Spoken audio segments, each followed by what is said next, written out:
हमारे साथ स्टूडियो में वरिष्ठ सहयोगी राकेश रंजन जुड़े हुए हैं। तो शुरुआत करते हैं और सबसे पहले बात करते हैं निर्मली सीट की। निर्मली विधानसभा की जो सीट है, यहाँ पर फिलहाल तो जेडीयू का कब्जा है, सुपौल जिले की ये सीट है, लेकिन क्या हमेशा से यहाँ जेडीयू का ही कब्जा रहा है या फिर कभी आरजेडी का भी यहाँ कब्जा रहा है? क्या मिजाज रहा है इस सीट का? इस सीट के रिकॉर्ड्स और इतिहास क्या कहते हैं? रंजन जी, निर्मली सीट को अगर देखें तो इस सीट को स्कैन करने पर क्या मिलता है आपको?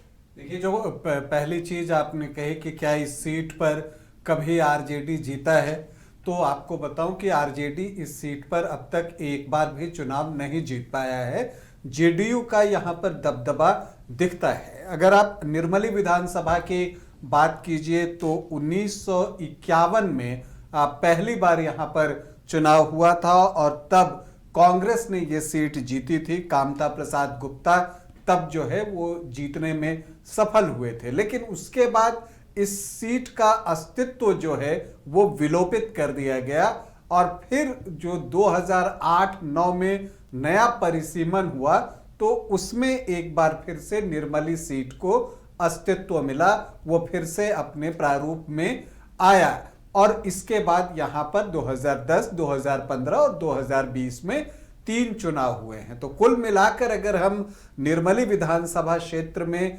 चुनावों की बात करें तो अब तक 4 चुनाव जो है वो निर्मली विधानसभा में हुए हैं। एक 1951 में और उसके बाद 3, 10, 15 और 2020 में। इन 4 में से एक बार कांग्रेस को जीत मिली है 1951 में और उसके बाद जब 2010 से दोबारा ये सीट अस्तित्व में आई है, तब से इस सीट पर आरजेडी लगातार पिछड़ता चला जा रहा है और जेडीयू इस सीट से लगातार जीत हासिल करता जा रहा है।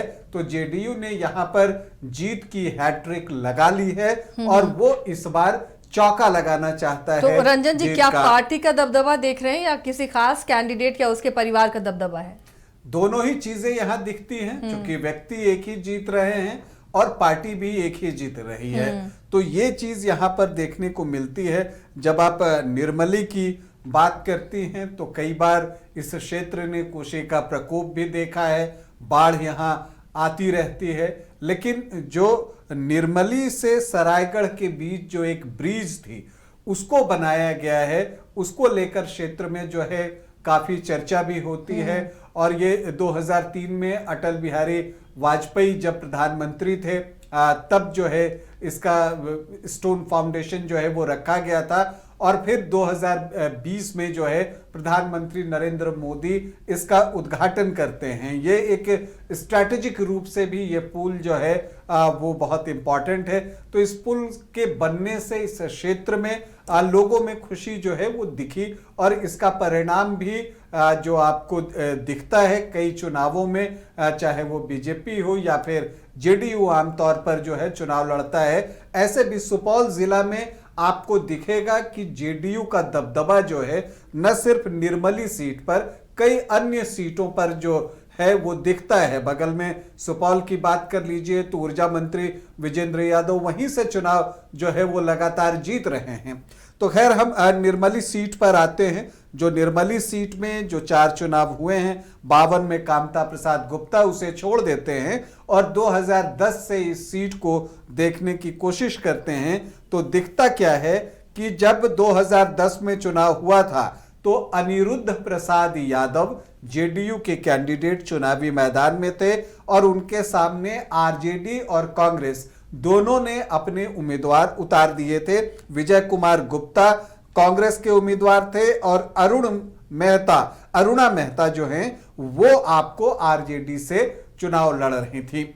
अगर आप इसे यहां पर देखें तो जो अनिरुद्ध प्रसाद यादव हैं उन्होंने 46,000 वोटों से जीत हासिल की, तो बड़ी मार्जिन से उन्होंने जीत हासिल की। उस वक्त उनको 53.78% वोट मिले थे, मतलब 70,150 वोट। दूसरे स्थान पर कांग्रेस विजय कुमार गुप्ता जिनको कि 24,140 वोट मिले थे, 18.51% और 18.39% और 23,985 वोटों के साथ आरजेडी तीसरे स्थान पर रहा था। 2015 में गठबंधन हो गया जेडीयू, आरजेडी और कांग्रेस का, तब भी ये सीट जो है वो जेडीयू को ही गई, उसकी सिटिंग सीट थी। जेडीयू ने भी एक बार फिर से अनिरुद्ध प्रसाद यादव पर अपना भरोसा जताया और इस बार बीजेपी ने उनके खिलाफ जो है अपना उम्मीदवार दिया।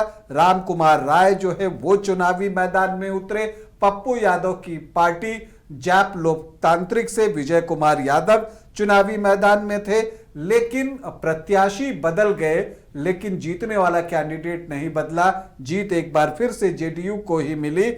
79,600 वोट लाने में कामयाब रहे अनिरुद्ध प्रसाद यादव, 47.54%, जबकि राम कुमार राय जो बीजेपी के टिकट पर चुनाव लड़ रहे थे उनको 55,649 वोट मतलब कि 33.24% वोट मिले और पप्पू यादव की पार्टी के कैंडिडेट विजय कुमार यादव को जो है 5.97% मतलब 6% वोट मिले। अगर इसे आप वोटों में कन्वर्ट करें तो 10,000 से कुछ ज्यादा वोट मिले, लेकिन जीत यहां पर फिर से अनिरुद्ध प्रसाद यादव की हुई 23,951 वोटों से।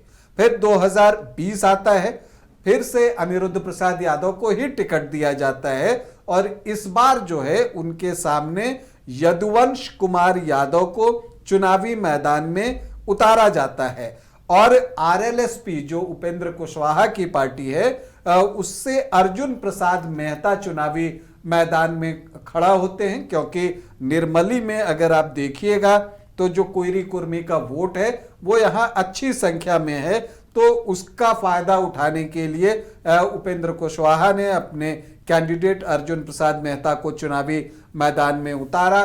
पप्पू यादव ने एक बार फिर से विजय कुमार यादव को ही अपनी पार्टी का टिकट दिया, तो एलजेपी ने गौतम कुमार को चुनावी मैदान में उतार दिया। अब जब यहां पर मुकाबला हुआ तो ये जो मुकाबला हुआ वो कई कोणों में हुआ, लेकिन अनिरुद्ध प्रसाद यादव के वोट प्रतिशत पर कोई फर्क वैसा पड़ा नहीं।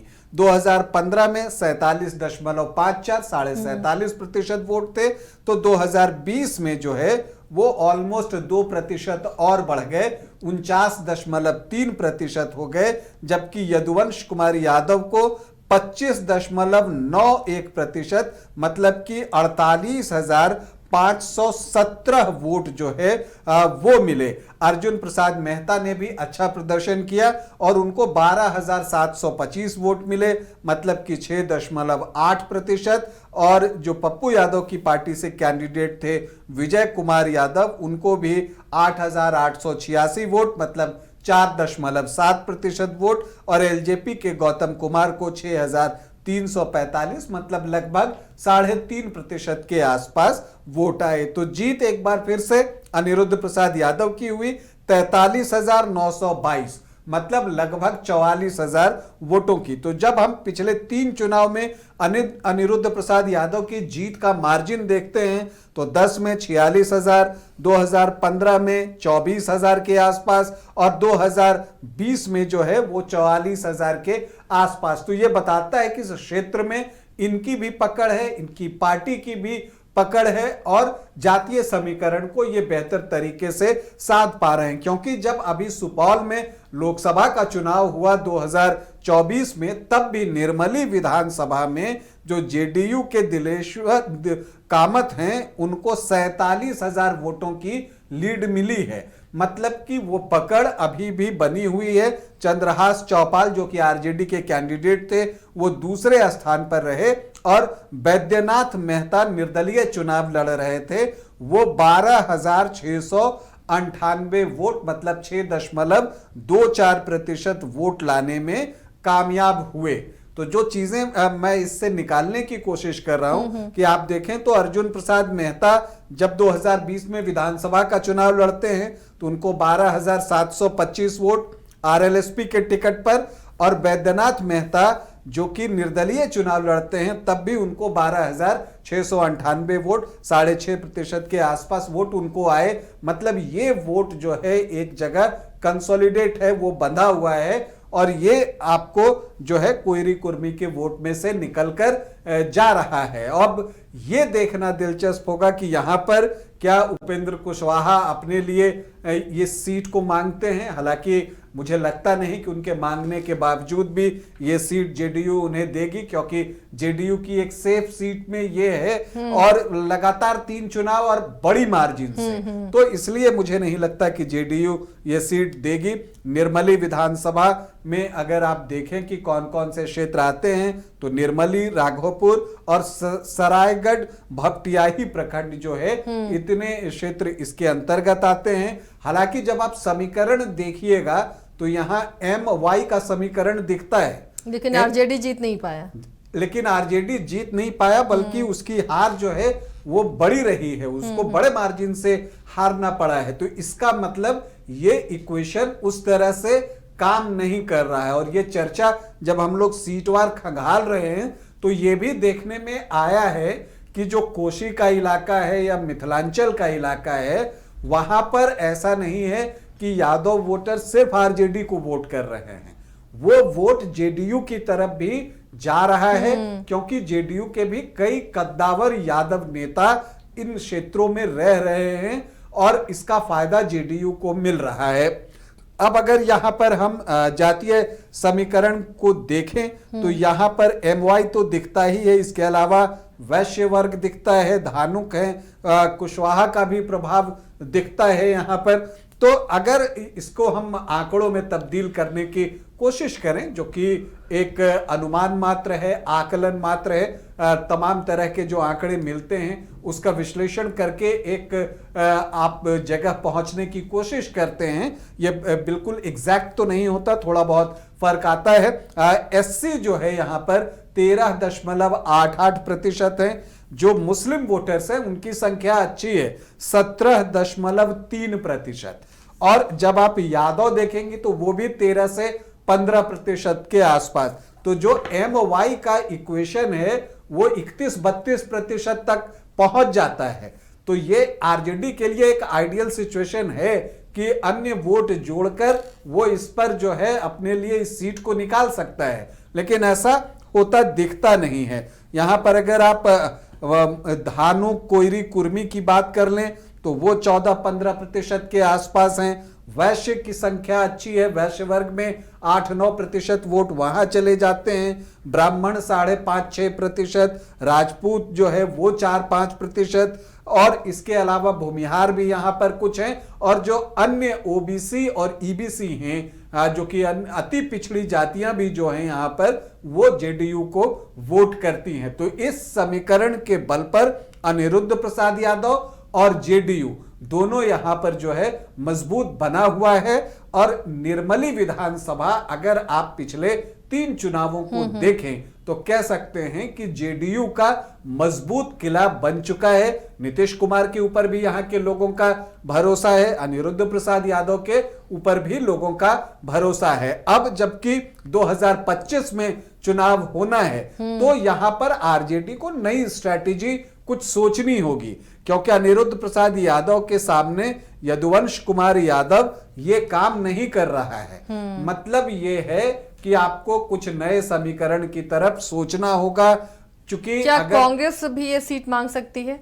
या कांग्रेस ये सीट मांग सकती है। और 2010 में विजय कुमार गुप्ता इस सीट से कांग्रेस के टिकट पर चुनाव लड़े भी हैं और दूसरी पोजीशन पर थे, तब आरजेडी तीसरी पोजीशन पर थी। और अभी दरभंगा में भी जब आपको राहुल गांधी को लेकर जब अभी आए थे और कुछ विवाद हुआ था तो निर्मली में उसके खिलाफ कांग्रेसियों ने एक मोर्चा निकाला था। तो कांग्रेस यहां पर एक्टिव मोड में है, लेकिन आरजेडी भी कम एक्टिव मोड में नहीं दिख रही है। उसकी तरफ से भी लगातार जो है अपना प्रेजेंस दिखाया जा रहा है, लोगों के बीच जा रहे हैं। तो एक कन्वर्सेशन तो इस सीट को लेकर जरूर होगी, लेकिन मुझे लगता है कि आरजेडी ये सीट अब देना चाहती है या नहीं चाहती, उस पर भी बहुत कुछ निर्भर करेगा। लेकिन यहां पर समीकरण, चाहे वो आरजेडी लड़े चाहे कांग्रेस लड़े, उसको कुछ समीकरण नए तलाशने होंगे। क्योंकि अगर MOI का साथ आपको दिखता है तो कोई अन्य ऐसी जाति जहां पर की वोटर्स की संख्या जो है वो ज्यादा है, उसमें अगर आप किसी को टिकट देते हैं तब वो MOI के साथ जुड़ेगा, तभी आपका काम जो है वो बन सकता है। वैसे पीके भी यहां से अपना प्रत्याशी दे सकते हैं, प्रशांत किशोर जनसुराज से, मीनू कुशवाहा यहाँ पर डॉक्टर हैं, वो लगातार जो है वो मेहनत कर रही हैं। ये भी देखना है कि अर्जुन प्रसाद मेहता, बैद्यनाथ मेहता ये क्या करते हैं, उस पर भी बहुत कुछ निर्भर करेगा। तो जैसे जैसे वक्त आगे गुजरेगा और प्रत्याशी सामने आने शुरू होंगे तब किसी निष्कर्ष पर, ठोस निष्कर्ष पर पहुंचा जा सकेगा। लेकिन फिलहाल अगर आप देखिए तो निर्मली में चूंकि मार्जिन इतना बड़ा है कि जेडीयू अभी जो है आप कह सकते हैं कि मजबूत दिख रहा है। चलिए, तो निर्मली में जेडीयू फिलहाल मजबूत है और अगर इंडिया ब्लॉक को यहाँ अपने कैंडिडेट को जिताना है तो एक बार नई रणनीति पर फिर से उन्हें मंथन करना होगा। क्यों आरजेडी यहाँ से जीत नहीं पा रही है, क्या ये सीट कांग्रेस के खाते में जा सकती है या फिर कैंडिडेट बदलने पर या दूसरा कैंडिडेट बदलने पर विचार किया जा सकता है।